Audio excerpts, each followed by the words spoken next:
जब जमीन जायदाद का विवाद होगा ना, अक्सर ऐसा गांव में आपको देखने को मिलेगा, तो लोग जो है आसपास के लोगों को बुला कर लाते हैं, बुला कर लाकर जो है बैठाते हैं। अब ये जो गांव के है बड़े बुजुर्ग लोग हैं, इनको पहले से हर बात की जानकारी है कि पिता ने क्या किया, दादा ने क्या किया, परदादा ने क्या किया, बहुत हद तक जो है सारी बात जो है ये जान रहे हैं, कितनी जमीन है। अब ये जो है यानी जमीन का विवाद एक परिवार में होता है और गांव के लोग आते हैं, बैठते हैं, अब दोनों की बात सुनते हैं। दोनों अभी देखें एक दूसरे से जो है आपसी कोई सहमति जो है नहीं बन पा रहा, लेकिन अब गांव का जो पंचायत है अगर उनका फैसला होगा, ये लोग स्वीकार करेंगे तो फिर इनका जो सहमति है वो बनेगा। और आगे जो है जैसे है ये मकान है, ये आप वहाँ पर कह सकते हैं बथान है, गाय है और ये दरवाजा है, किसको जो है कौन सा शेयर दिया जाएगा, किसको कौन सा हक दिया जाएगा, ये जो है पंचायत के द्वारा तय किया जाएगा। तो ये समस्या जो है ना, पंचायत बुलाकर क्या समस्या का हल करना सही होता है। आपसी पंचनामा बंटवारा जो है ना, उसका 5 नियम अगर आप जान लिए, आपको कभी कोई समस्या नहीं होगा, कोई समस्या नहीं होगा। 5 नियम जो सबसे महत्वपूर्ण जो 5 नियम है वो अगर आपको पता है तो। अब देखें ये जो है ये दोनों भाई लड़ रहे थे और भी परिवार के इनके जो है अन्य जो कह सकते हैं इनके जो दादा थे, पिता थे, उनके जो भाई के वंशज हैं, ये लोग भी यहाँ पर बैठे हुए हैं, उनकी वह पत्नी यहाँ है, बच्चे हैं, सब लोग इनकी बातों को सुन रहे हैं। कुछ जो नौजवान हैं, युवा हैं, वो खड़े हैं यहाँ पर। अब ये दोनों भाई का जमीन का विवाद है कि ये जमीन बंटवारा करने को लेकर विवाद कर रहे हैं। पंचायत यहाँ पर जो है पंचायत के द्वारा निर्णय लिया गया कि ठीक है, अगर मान लेते हैं आप दोनों जो है, अगर आप दोनों एक साथ रहने में सक्षम नहीं है तो आप क्या कर लें, यहाँ पर बंटवारा कर लें। अब ये बंटवारा करेंगे तो कैसे करेंगे, ये तो सवाल मन में सबके मन में आ रहा होगा। ठीक है, बंटवारा तो हम भी करना चाह रहे हैं। बंटवारा का मतलब क्या होता है, जमीन पर अलग अलग हो जाना? नहीं, बंटवारा का मतलब होता है कि जमीन पर अलग अलग हो जाना और जमीन का जो कागजात है वो भी अलग अलग हो जाना। कल को ये इधर वाला जो शेयर है, मान लेते ये जो घर आप देख सकते हैं, घर अगर मान लेते बड़ा भाई के हक में चला गया, तो कल को अगर कागजात डिवाइड नहीं है तो छोटा भाई फिर कहेगा कि ये घर जो है ना ये मेरे हिस्से में आएगा, ये बंटवारा नहीं हुआ है। तो कागजात जो है ना वो बेहद जरूरी है, डॉक्यूमेंट बेहद जरूरी है कागजात के आधार पर, ताकि कागजात दिखाकर जो है ये दोबारा आप दिखा सकते हैं अगर किसी प्रकार का कोई समस्या उत्पन्न हो गया तो। अब जो है यानी पंचायत के फैसले के बाद, यानी पंचायत का फैसला हो गया और पंचायत के फैसले के बाद जो है यहाँ पर जो कागजात है, ठीक है, कागजात यहाँ पर जो है ये बनेगा कैसे, ये बड़ा सवाल है। ठीक है, ये कागजात बनेगा कैसे ये आप जान लें कि पंचायत के द्वारा तो कह दिया गया कि कोई घर ले लेगा, कोई यहाँ पर जो गाय है, भैंस है, किसके हिस्से में गाय जाएगा, क्या है, सब कुछ। तो एक कागजात बनेगा, वो होता आपसी पंचनामा बंटवारा का। ये कागजात जो है ना, ये कोई ऐसा कागजात मौखिक कागजात नहीं, एक लिखित कागजात जो है वो स्टाम्प पेपर पर लिखा जाता है। लिखित जो कागजात है, ये लिखित कागजात जो है वो तैयार किया जाता है। अब देखें ये लिखित कागजात तो बनाया गया, अब ये लिखित कागजात जो बनेगा ना, सारा बात आप नहीं लिखेंगे, इसमें कोई बात छोड़ देंगे तो फिर विवाद हो सकता है। तो इसलिए इसमें सारा बात जो कागजात है यानी लिखित कागजात जो बनेगा, यानी एक यहाँ पर स्टाम्प हो गया, स्टाम्प पर सारा कुछ, स्टाम्प पेपर पर सारा कुछ लिखा गया। लिखने के बाद जो है ये आपसी पंचनामा बंटवारा का कागजात है। स्टाम्प पेपर पर कौन लिखेगा सारा बात, तो आप किसी वकील से संपर्क कर लेंगे। वकील से संपर्क करेंगे तो भी आपको अमीन का कागजात देना होगा। आप जमीन जो है एक तरह से कैसे डिवाइड किए हैं तो एक प्रूफ देंगे ना, तो ये हो गया कि अमीन का कागजात। अमीन जो है यहाँ पर भी अगर वो लिखना जानते हैं तो वो भी लिख देते हैं, कोई बड़ा चीज नहीं है यहाँ पर। ठीक है, तो ये डॉक्यूमेंट तैयार हो गया, दस्तावेज तैयार हो गया। आप जहां पर रजिस्ट्री निबंधन कार्यालय जाते हैं, जहां पर सेल डीड लिखा जाता है, जमीन की रजिस्ट्री लिखी जाती है, तो उनसे भी आप जो है ये सारा कुछ लिखवा सकते हैं, मेरा ये जमीन है। तो ये हो गया, वकील हो गया, अमीन हो गया, वहां पर जो एक तरह से जो मोहरील होते हैं ना, उन जो निबंधन कार्य रजिस्ट्री ऑफिस में जाएंगे, उनसे भी सारा कुछ आप जो है ये डॉक्यूमेंट तैयार करवा सकते हैं। तो ये सारा कुछ क्या हो गया, डॉक्यूमेंट तैयार हो गया। लेकिन क्या ये जो बंटवारा का 5 नियम है उसमें से सबसे पहला आपको क्या ध्यान रखना है, तो सबसे पहला जो है ना ये है कि सभी जो वारिस है ना, घर के उत्तराधिकारी हैं एक तरह से, वो सभी की सहमति। 2 भाई बंटवारा कर रहा है ना, तो दोनों भाई की सहमति होगी। 4 भाई है तो 4 भाई की सहमति होगी।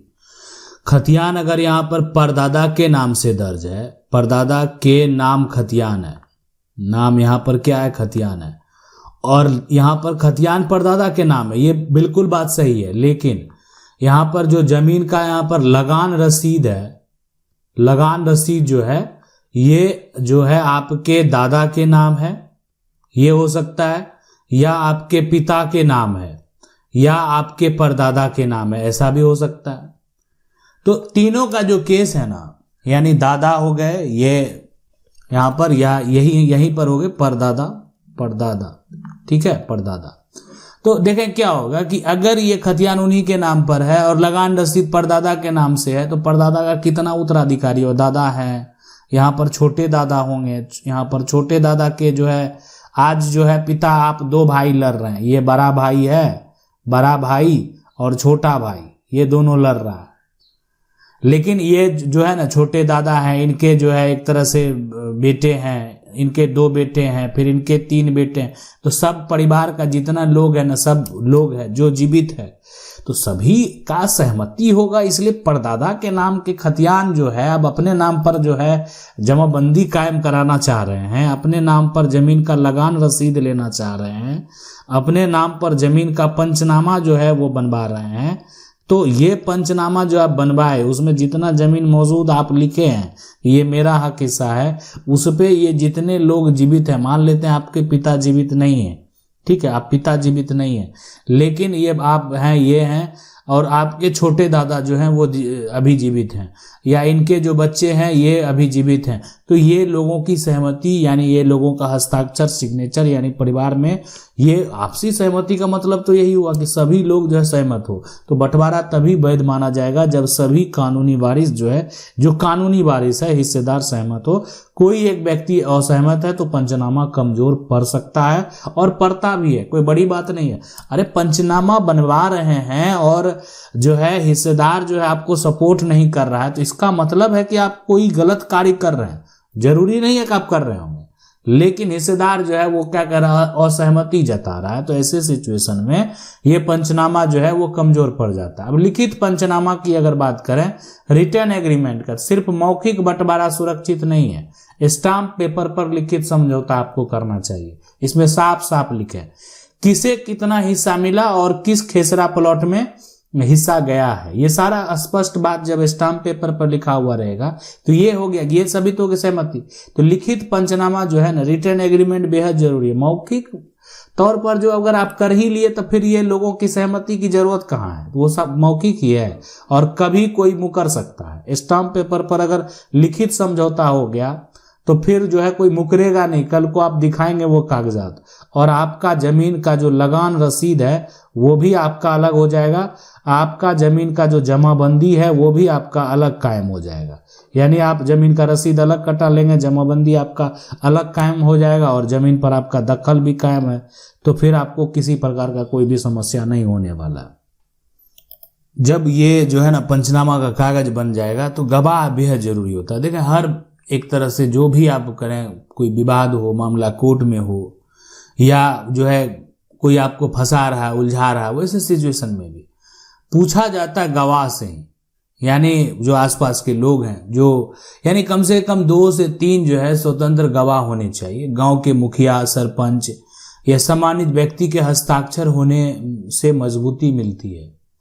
यानी जो पंचनामा आपका बना ना, ये जो पंचनामा है, अब इस पर जो है आप क्या किए, मुखिया से जाकर सिग्नेचर ले लिए, तो प्रतिनिधि है वहां क्षेत्र का, आपके क्षेत्र का, सरपंच से आपने क्या किया, सिग्नेचर ले लिया। और उसके बाद जो है सम्मानित व्यक्ति जो है, सम्मानित व्यक्ति मतलब हो गया कि नहीं, उसको लोग, आसपास के लोग जान रहे हैं, ठीक है, तो ये हो गया सम्मानित व्यक्ति है, तो उनसे आप क्या किए, सिग्नेचर करवा लिए। तो बस उससे क्या हुआ, डॉक्यूमेंट जो आपका मजबूत एक तरह से हुआ कि ये सभी लोग देखें सपोर्ट किए हैं, सही है, हम कोई आप यहाँ पर अब गांव का मुखिया हमको सपोर्ट कर रहा है, सरपंच सपोर्ट कर रहा, हम गलत कार्य नहीं करने वाले व्यक्ति हैं। आप ये नहीं समझे कि हम कोई जालसाजी वाला काम किए, ठीक है। उसके बाद जो है ना, जो जमीन का चौथा जो है स्पष्ट जो मैप है, बंटवारे की सीमा, बाउंड्री साफ होनी चाहिए। जैसे ये जमीन है ना, ये इस प्रकार का आपका जमीन का मैप बना हुआ, दो भाई बांट रहा है। तो दो भाई जो है एक तरह से जो है यहाँ पर रास्ता इधर से है, रास्ता इधर से है, ठीक है। तो एक तो तरीका होता है कि ऐसे बांट ले, ठीक है, ये इस प्रकार से बांट ले। लेकिन ये दो भाई जो है ना, ये इस प्रकार से रास्ता है और ऐसे जमीन है, ऐसे नहीं बांट रहे हैं। ये क्या कर रहे हैं, आगे से रास्ता छोड़ रहे हैं, ये अपना रास्ता जो है ये छोड़ रहे हैं। अब एक रास्ता छोड़ रहे हैं तो एक इधर ले रहे हैं, एक इधर ले रहे हैं, ठीक है। अब ये कह रहे हैं कि इधर वाले जो व्यक्ति हैं इनको यहाँ से भी रास्ता है, यहाँ से भी रास्ता है, तो इनको मैनेज कर दिया गया। थोड़ा सा जो है ना, एक चीज हो गया कि इनको मैनेज कर दिया गया कि आप थोड़ा सा जो है कम जमीन ले लें, यहाँ पर कम जमीन ले लें, वजह भी बता दिया गया। तो सारा कुछ जो है जो मैनेज अगर आप करेंगे तो बंटवारे की सीमा बाउंड्री साफ होनी चाहिए। नक्शा खेसरा नंबर के अनुसार हिस्सेदार का जो नाम है वो जरूर मेंशन कर दें और जमीन पर निशान जो है यहाँ मेर खंभा भी लगा दें कि कहाँ से क्या है, वो सारा कुछ मेंशन हो जाता है। तो फिर आगे चल के किसी भी प्रकार का कोई भी विवाद उत्पन्न होने की संभावना नहीं होती है। और नहीं तो विवाद अगर खड़ा करना चाहेगा तो कभी भी विवाद खड़ा हो सकता है। अब यहाँ जो है ना चौथा जो ऑप्शन है, यहीं तक आप क्या हो गए, रह गए। जैसे ये जो है ना, ये कागजात बन गया, ये 1000 का स्टाम्प है, इसमें सारा बात जो है लिखा गया। अब ये जो है ना यहाँ पर सारा का यहाँ पर सिग्नेचर भी हो गया, सिग्नेचर हो गया। और उसके बाद जो है खाता, यहाँ पर खाता खेसरा सारा कुछ मेंशन कर दिया गया। इसी पर जो है ना पेज और भी इंक्लूड करके मैप बना दिया गया कि किसको कहाँ हिस्सा मिला है, दिया गया। लेकिन एक बात जो है ना ये आप समझ लें कि ये जो डॉक्यूमेंट बना ना यहाँ पर, ये डॉक्यूमेंट अब जो है आप क्या करेंगे, ऑनलाइन अप्लाई करेंगे। ऑनलाइन जो है यहाँ पर अप्लाई, और वो किस लिए पता है, दाखिल खारिज के लिए। दाखिल जो है यहाँ पर खारिज के लिए ऑनलाइन अप्लाई करेंगे। अब ये जो दाखिल खारिज के लिए अप्लाई करेंगे ना, ये होगा यहाँ पर अन जो है यहाँ पर रजिस्टर्ड, ठीक है, अनरजिस्टर्ड ये डॉक्यूमेंट है। तो अनरजिस्टर्ड ये हो गया, ऑनलाइन अप्लाई करेंगे दाखिल खारिज, अनरजिस्टर्ड है ये। लेकिन एक प्रक्रिया से जो है अगर आप गुजर जाएंगे तो ये जो है ना रजिस्ट्रेशन और दाखिल खारिज अगर हो गया आपका, तो फिर आपको कभी कोई कानूनी विवाद में फंसा नहीं सकता है कि सिर्फ पंचनामा काफी नहीं है। पंचनामा मान लेते आज सब लोग सिग्नेचर कर दिए, कल को जो है आज से 50 साल पहले आज हो रहा है विवाद बहुत सारा कोर्ट में, यानी जो है ना दादा परदादा का सिग्नेचर वाला कागजात निकलता है और जो परिवार के लोग हैं, परिवार के हिस्सेदार हैं, दादा परदादा के जो वंशज हैं, वो कह रहे हैं नहीं ये जाली कागजात है। किसी एक व्यक्ति के पास अगर हम इसको नहीं मानते, हम फिर से बंटवारा करेंगे, तो आज ये विवाद का कारण बना हुआ है। कारण क्या हुआ पता है कि ये जो पंचनामा था ना, ये पंचनामा एक प्रकार का कह सकते हैं अनरजिस्टर्ड था, यानी इसको रजिस्टर्ड नहीं कराया गया। तो आखिर रजिस्टर कराते कैसे थे, पंचनामा जब बन जाएगा पूरा, तो इसे रजिस्ट्रेशन एक्ट 1908 के तहत जो है रजिस्टर कराना जो है वो सही होता है। और ये जो है कि आप जो बंटवारा कर रहे हैं ना, आप कहाँ जाएंगे, आप चल जाएंगे जहां पर रजिस्ट्री होती है। तो सब रजिस्ट्रार का जो ऑफिस होता है ना, सब रजिस्ट्रार ऑफिस, तो वहां पर जाएंगे और जाएंगे तो सभी ऐसे लोग मिल जाएंगे, सारा काम आपका करा देंगे। तो सब रजिस्ट्रार ऑफिस में ये दर्ज हो जाता है। और ये इसलिए दर्ज होने के बाद ये इसका आप समझ सकते हैं ना कि इसका कानूनी एक तरह से जो है ना कानूनी, अब इसका ये वैधता हो गया, कानूनी एक वैलिडिटी जिसको बोलते हैं ना वो मिल गया इसको। अब है कि ये जब दर्ज हो गया आपका वहां पर सब रजिस्ट्रार कार्यालय में, तो उसके बाद फिर दाखिल खारिज म्यूटेशन जो है के लिए आप अप्लाई कर देंगे। तो एक ये हो गया आपका रजिस्टर्ड डॉक्यूमेंट, ये जो है ना ये हो गया क्या, रजिस्टर्ड डॉक्यूमेंट है ना। और ये हो गया अनरजिस्टर्ड डॉक्यूमेंट, जहां पर कि आप यहीं से क्या किए, ऑनलाइन अप्लाई कर दिए। अब ये रजिस्टर करा लेंगे, उसके बाद क्या करना, ऑनलाइन अप्लाई करना, तो भी आपका दाखिल खारिज कायम हो जाएगा, म्यूटेशन कायम हो जाएगा। अब ये सारा कुछ अगर हो जाता है, दाखिल खारिज हो गया, म्यूटेशन हो गया, तो अभी सबका रसीद जो है अलग अलग कटने लगा, तो सब अपना पोजीशन पर अलग अलग कायम है। लेकिन देखें फिर भी ऐसा नहीं है कि जो लोग अब पूर्वज के समय जमीन का बंटवारा किए, जिनका अनरजिस्टर्ड ही डॉक्यूमेंट है, कहीं जाकर दर्ज नहीं करवाए रजिस्ट्री ऑफिस में, सभी लोग बैठे और एक स्टाम्प पेपर, जिस समय आज 1000 का 1000 का लग रहा है, उस समय हो सकता है 10 रुपया का लग रहा होगा, है ना, उस समय उसी का मान्यता होगा, 10 रुपया का, 5 रुपया का। तो उसी स्टाम्प पर जो है सारा कुछ, या कह सकते हैं सादा कागज पर लिखा हुआ है। तो अब सारा कुछ लिखा हुआ है, बंटवारा हो गया, सभी लोगों ने सिग्नेचर किया, सभी लोग जमीन बांट लिए, डिवाइड किए, और सभी लोग अपना अपना पोजीशन भी प्राप्त कर लिया, और उसको लेकर आज विवाद हो रहा है। तो क्या करना है, कैसे करना है, वो भी हम आपको बताते हैं। यहाँ पर वो सारा कंडीशन है जहां पर जो पंचनामा बंटवारा है वो कमजोर पड़ जाता है। जैसे कोई वारिस जो है घर का, वो अगर साइन नहीं किया है तो कल को वो तो दावा करेगा कोर्ट में जाकर कि हम इस बात से सहमत नहीं थे।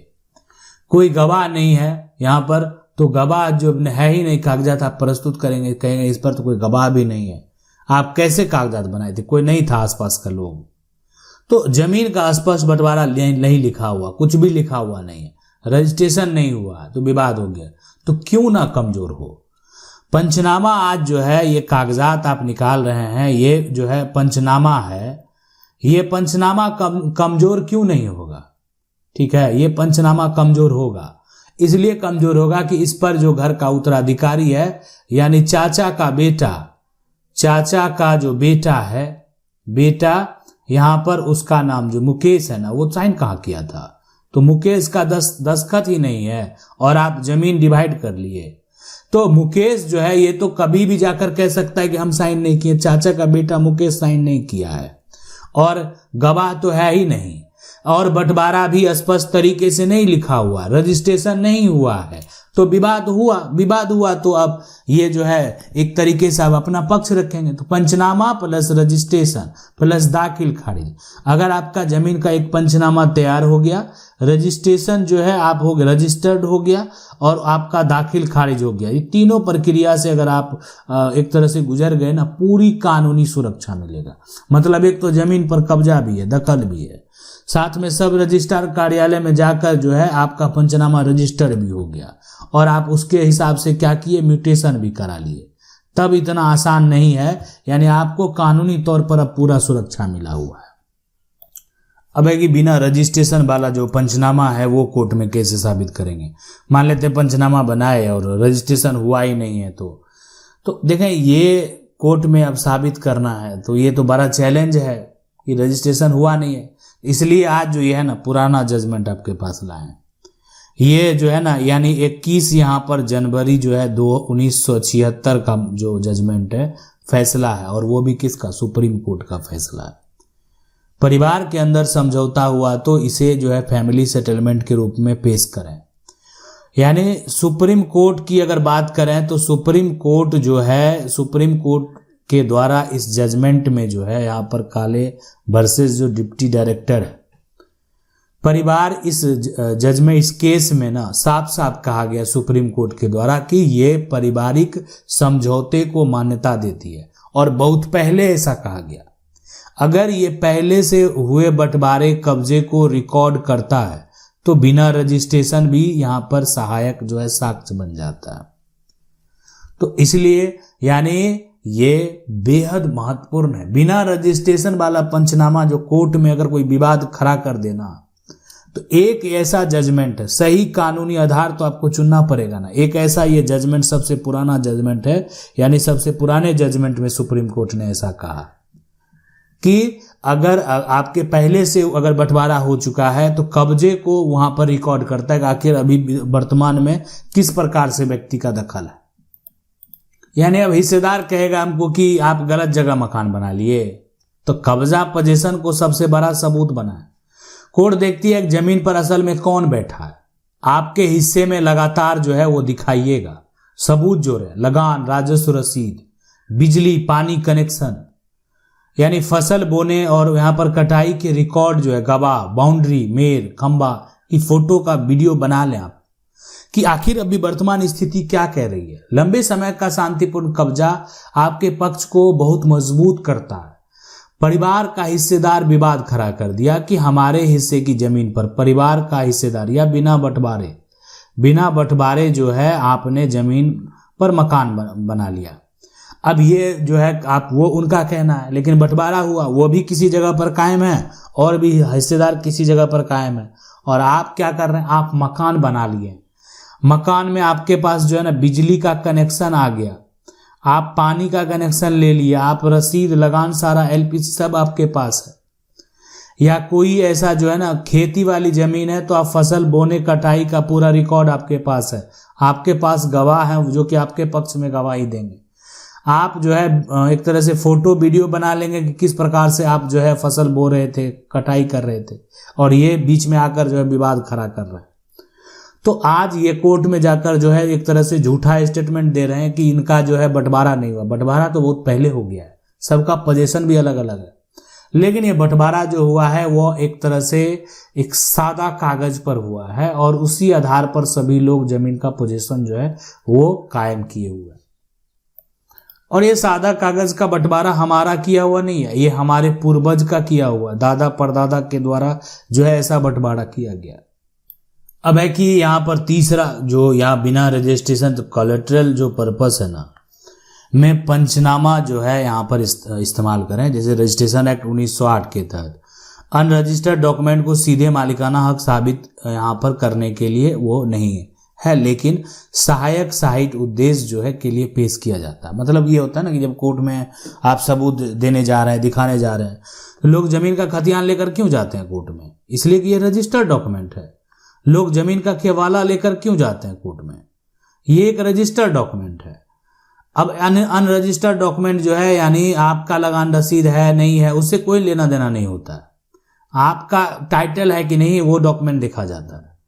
तो ये लेकिन जो है ना सहायक आप एक तरह से जो है डॉक्यूमेंट प्रस्तुत आप पेश कर रहे हैं, यह दिखाने के लिए है कि परिवार में बंटवारा हुआ था। मैं आपका ये कहना है, इसलिए कि अनरजिस्टर्ड डॉक्यूमेंट जो है ना वो तो कोर्ट में साक्ष्य के तौर पर पेश नहीं करना है, लेकिन फिर भी आप पेश कर रहे हैं तो एक तरीका है। और वो तरीका कौन सा है? वो है सहायक डॉक्यूमेंट आप जो है कोलैटरल पर्पस जो है के तहत आप क्या करेंगे, पेश करेंगे। अनरजिस्टर्ड डॉक्यूमेंट है तो किसे कौन सा जो है एक तरह से हिस्सा एक तरह से दिया गया और वो कब्जे में है कि नहीं ये बात देखना। विवाद की पृष्ठभूमि हो गया और इंटेंशन आखिर का क्या था, विवाद का वजह क्या हुआ। तो विवाद का वजह जो है स्पष्ट आपको करना होगा। विवाद का वजह हो गया एक तरह से एक दूसरे को नहीं देखने को तैयार है, एक दूसरे का जो विवाद का कारण कुछ और है, लेकिन विवाद खड़ा हो गया एक तरह से जमीन को लेकर, मनमुटाव हो गया परिवार में। अब है गवाहों की ठोस गवाही जो है ना वो तैयार करें। जैसे पंचनामा के गवाह जो है विटनेसेस को यानी कोर्ट में क्या करना, पेश करना, और वे ये आप जो है ना जाकर स्पष्ट बोल सकते हैं बंटवारा क्या है, बंटवारा कैसे हुआ, किसे कौन सा हिस्सा मिला और किस दिन किस तारीख को कब्जा दिया गया, सारा बात उसमें स्पष्ट है। और यानी एक जैसी बहुत सारी ये असर डालती है, ये आप ध्यान रखें। जैसे क्या हो गया कि यहाँ पर जो है आप ले गए प्रमोद को, आप ले गए विजय को, आप ले गए गौतम को और आप ले गए मनोज को। ये सभी क्या है पता है? ये सभी लोग कौन है? ये सभी लोग गवाह है। अब ये गवाह जो है ना प्रमोद बोल रहा है कुछ, यानी ये बोल रहा है कि बंटवारा हुआ था और ये जो है उस समय कब्जा नहीं किया गया था, सब लोग साथ में ही थे। ध्यान से समझने वाली बात है। यानी एक मेरा गवाह क्या बोल रहा कि नहीं बंटवारा हुआ था, सभी लोगों का जो है ना अलग ये जमीन प्रॉपर्टी को डिवाइड किया गया, लेकिन सभी लोग साथ रहे बहुत दिनों तक। विजय कह रहा है नहीं नहीं सभी लोग जो है ना उस समय ये जो है अलग अलग हो गए, इसलिए कि इनकी गवाही के समय विजय मौजूद नहीं था, सबका एक तरह से अलग अलग गवाही हुआ। विजय कह रहे नहीं ये जो है ना ये लोग जो है जमीन जैसे बांटे उसके बाद अलग हो गए और सभी अपनी जमीन पर जो है खेती करने लगे, सभी अपनी जमीन पर मकान बना लिए, मकान बनाने का प्रयास करने, अलग अलग रहने लगे, विजय कह रहे। गौतम जो है, गौतम फिर अलग कहानी कह रहा है। गौतम ये कह रहा है कि देखें पंचनामा ये जो बंटवारा हुआ तो उसमें उस समय लड़ाई झगड़ा चल रहा था, लेकिन फिर सभी लोगों ने सहमति डाली, ऐसा सुनने को मिला है, या उस समय हमारा जन्म भी नहीं हुआ था। जैसा हम सुने हैं वैसा हम बता रहे हैं। मनोज की जो कहानी है ये भी आसपास के लोग हैं ये भी जाकर बोल रहे हैं कि हमको किसी से कोई दिक्कत नहीं है, सभी जो परिवार के हिस्सेदार हैं जिनसे विवाद भी हो रहा है उनसे भी मेरा कोई लड़ाई झगड़ा नहीं है, इसलिए हम किसी का पक्षपात करने के लिए नहीं आए हैं, लेकिन हम ये बताएंगे कि बंटवारा हुआ है, ये पंचनामा सही है, हमारे दादा भी इस पर दस्तखत किए थे, आज वो जीवित नहीं है लेकिन हमारे दादा भी इस पर दस्तखत किए थे। तो ये पंचनामा की बात हो रही है, बिना रजिस्ट्रेशन वाला पंचनामा कोर्ट में साबित करने की बात हो रही है। तो ये गवाह जो आपका है, सब गवाह जो वहां गवाही देने के लिए गया, क्या ये यहाँ पर कंसिस्टेंट है, एक जैसा बात बोल रहा नहीं बोल रहा? गवाही ये एक जैसा जो है ना, गवाही कंसिस्टेंट गवाही जो है ना एक जैसा, वो बहुत असर डालता है। और अलग अलग जो है बात अगर बोलना शुरू कर देंगे, सब बात एक जैसा बोलना मतलब नहीं, सही में कुछ ना कुछ सत्यता है। तो सिखाया जाता है, ट्रेंड किया जाता है गवाह को कि आपको जो बोलना है वो एक जैसा बोलना, सारा बात जो बोलेंगे वो एक जैसा बोलेंगे। तो ये कंसिस्टेंट जो है वो बेहद जरूरी होता है। अगर मान लेते नहीं फॉलो किया तो फिर तो ये गवाही का जो है इसको क्रॉस कर देगा तुरंत कि ये तो सब लोग जो है झूठ बोल रहा है। सबका बयान जो है, यानी जो क्रॉस आपके अगेंस्ट में वकील है वो कहेंगे सबका बयान झूठा है। कोई कह रहा है कि बंटवारा हुआ था साथ, उसके बाद भी साथ रह रहे थे, कोई कह रहा है बंटवारा करके जो है मकान बनाना शुरू कर दिया। तो ये सारा कुछ जो भी है ये सारा सबका मनगढ़ंत बातें, तो आपके गवाह को यहाँ पर गलत साबित कर दिया, इसलिए सिर्फ इसलिए कि आपकी एक जैसी गवाही नहीं हुई थी। इसलिए आप जो भी गवाह देना ना उनको सारा बात जो है आपके वकील भी बता देंगे, आपको जानकारी है आप भी बता दें, सारा कुछ जो भी है उनको माइंड में सेट कर दें कि सबको एक जैसा बात जो है वो बोलना है। अब सबको एक जैसा जो बात बोलना है तो किस एक तरह से बात बोलेंगे, तो गवाही के केस में सब एक जैसा बात बोलेंगे, लेकिन जो है ये अगला जो काम है ना कि नक्शा जमीन की पहचान जो है वो क्लियर आपको करके रखना है। बिना रजिस्ट्रेशन वाला पंचनामा कोर्ट में आप साबित करने जा रहे हैं, मतलब कोर्ट में आप कह सकते हैं आप अपना मौखिक बंटवारा साबित करने जा रहे हैं, जो कोई कागजात आपके पास नहीं है, सिर्फ क्या है आपके पास मौखिक बंटवारा है, आपके पास सादा कागज वाला बंटवारा है, यानी सादा कागज यहाँ पर का बंटवारा ये आपके पास है, ये सारा दस्तावेज के आधार पर आप साबित करने जा रहे हैं। तो जमीन का नक्शा हो गया, जमीन की पहचान, तो खेसरा, खाता नंबर, रकबा, चारों ओर जो बाउंड्री है, जरूरत पड़े तो अमीन और यहाँ पर सर्वे रिपोर्ट या लोकल जो है जांचिए, ताकि कोर्ट को साफ दिखे कि आपका हिस्सा जो है कौन सा टुकड़ा है, ये कोर्ट को साफ दिखे कि आपका शेयर, आपका हक जो है वो कौन सा हिस्सा है, आपका हक जो है यानी कहां पर बनता है, ये साफ साफ यहां पर दिखेगा।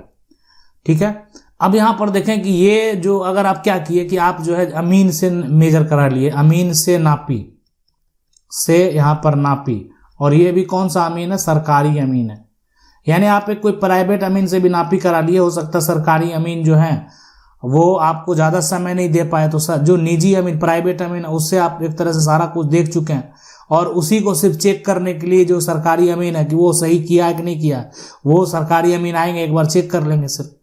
तो ये जैसे ही चेक हो गया तो ये सरकारी अमीन का आपके पास एक रिपोर्ट आ चुका है कि सरकार के द्वारा भी एक रिपोर्ट दे दिया गया।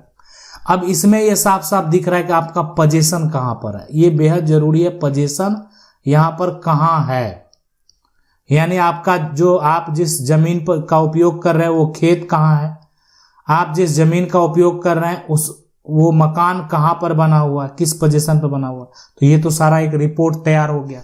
अब अगर ये रिपोर्ट तैयार हो गया ना, अब तो आपसी पंचनामा बंटवारा जो है, जो कि यहां पर कागजात आप दिखा रहे थे और वो कागजात जो है मौखिक है, वो कागजात जो है वो सादा कागज पर लिखा हुआ है, इसको एक वैल्यू मिल जाएगा, इसको एक सपोर्ट मिल जाएगा, यानी इसको एक पहचान मिल जाएगा, यानी आप जमीन का एक मैप जो है दे रहे हैं कि हम किस पोजीशन पर कायम हैं।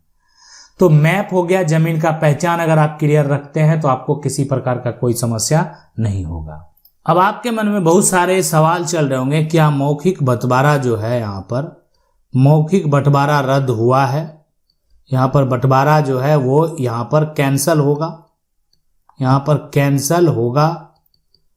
अगर कोई यहाँ पर सादा कागज पर बंटवारा है तो उसका मान्यता होगा, यहाँ पर कागज पर बंटवारा है तो क्या उसका मान्यता होगा। तो यहाँ पर देखें, मान्यता की अगर बात करें तो मान्यता होगा बिल्कुल, और नहीं भी होगा। तो दोनों सिचुएशन, ये तो डिपेंड करता है कि सिचुएशन कैसा उत्पन्न हो रहा है। कुछ ऐसा सिचुएशन, अगर कोई त्रुटि नहीं हुई तो मान्यता जो है कोई त्रुटि है ही नहीं, सब कुछ सही है, क्लियर है, तो फिर मान्यता क्यों नहीं होगी? आप साक्ष्य के तौर पर प्रस्तुत कर सकते हैं। लेकिन अगर त्रुटि भरा हुआ है, उस पर गलती आसानी से पकड़ा जाता है कि ये गलत तरीके से जो है ये कागजात तैयार किया गया है और उसी गलत तरीके से जो है ये पोजीशन डिक्लेयर किया गया, तो ऐसे में उसका मान्यता होगा? नहीं होगा।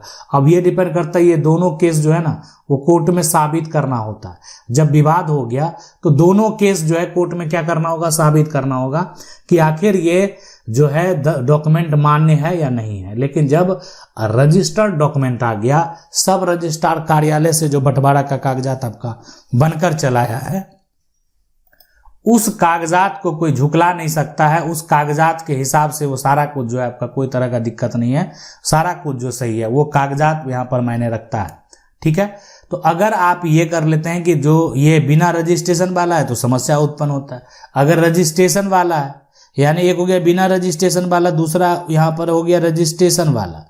ठीक है, यहाँ पर रजिस्ट्रेशन वाला, तो रजिस्ट्रेशन वाला का जो कागजात है जब वो रजिस्टर हो ही गया और साथ में आपका दाखिल खारिज भी है, तो आपके पास यहाँ पर अब कोई भी समस्या नहीं होने वाला है।